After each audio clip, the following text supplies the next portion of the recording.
bandera gotago, ja aurkezpenen dugu Bilbon, eltzen hasi dira korrikalariek, eta gaur egingo da lehenengo aurkezpena korrikalarikaz arrastien.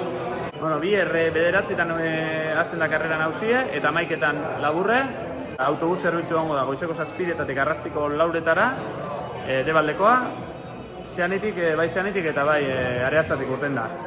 Eta pantaila handi bat egongo da Zeanin ikusi aliziteko, borbiltan zarienak Zeanire baiateko postuek egongo dire, futrakak egongo dire, eta 4:00 hasite, 4:00 6:00 egongo da kontzertu lasaitxo bat, 6:00 tubik ingo dago herrikirolera ustaldie, eta 7:00 ja txarangea eta baia juergeak beste martxa bat sartuko dago. Temperaturea ez dago beroegi, orduen korrikalari alde horretatik pozitauz, eta eguraldi nahiko ona emonda dago. Así que, disfrutaldoaren korrikalariek eta ikusi arte bai.